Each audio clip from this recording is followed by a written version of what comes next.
ತಲೆ ಎತ್ತುತ್ತಾ ಇದೆ ವೇಶ್ಯವಾಟಿಕೆ ದಂಧೆ. ಇಲ್ಲಿ ಪೊಲೀಸ್ ಇಲಾಖೆಯವರೇ ಏನ್ ಮಾಡ್ತಾ ಇದ್ದೀರಾ?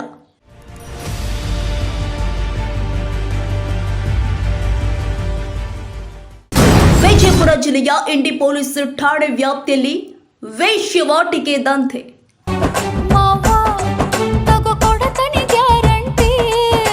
ಈ ಬಗ್ಗೆ ತಿಳಿದ್ರು ಕಣ್ಮುಚ್ಚಿ ಕುಳಿತುಕೊಂಡಿದ್ಯಾ ಪೊಲೀಸ್ ಇಲಾಖೆ?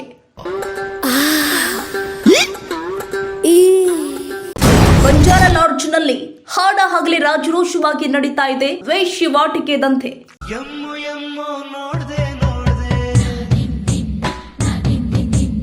ಈ ಅಕ್ರಮ ದಂಧೆಯನ್ನ ಬಯಲಿಗೆ ಎಳೆಯೋದು ಪೊಲೀಸ್ ಇಲಾಖೆಯ ಕರ್ತವ್ಯ. ಆದರೆ ವಿಜಯಪುರ ಜಿಲ್ಲೆಯ ಇಂಡಿ ಪಟ್ಟಣದಲ್ಲಿ ಇರುವಂತಹ ಬಂಜಾರ ಲಾಡ್ಜ್ನಲ್ಲಿ ಹಾಡ ಹಗಲೇ ರಾಜರೋಷವಾಗಿ ನಡೀತಾ ಇದೆ ವೇಶ್ಯವಾಟಿಕೆ ದಂಧೆ. ನಡೆದರೂ ಕೂಡ ಪೊಲೀಸ್ ಇಲಾಖೆ ಕಣ್ಮುಚ್ಚಿ ಕುಳಿತಿದೆ ಎಂಬ ಆರೋಪ ಕೇಳಿ ಬರ್ತಾ ಇದೆ.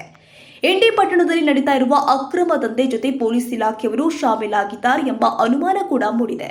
ಒಟ್ಟಾರೆ ರಾಜರೋಷವಾಗಿ ವಿಜಯಪುರ ಜಿಲ್ಲೆ ನಿಂಬೆಯನಾಡು ಇಂಡಿ ಪಟ್ಟಣದಲ್ಲಿ ವೇಶ್ಯವಾಟಿಕೆ ದಂಧೆ ತಲೆಗೆತ್ತುತ್ತಾ ಇದ್ದು, ಇನ್ನಾದ್ರೂ ಈ ಬಗ್ಗೆ ಎಚ್ಚೆತ್ತುಕೊಂಡು ಸಂಬಂಧಪಟ್ಟ ಮೇಲಧಿಕಾರಿಗಳು ಈ ಕುರಿತು ಕ್ರಮ ಕೈಗೊಳ್ತಾರೋ ಇಲ್ವೋ ಕಾದು ನೋಡಬೇಕಾಗಿದೆ.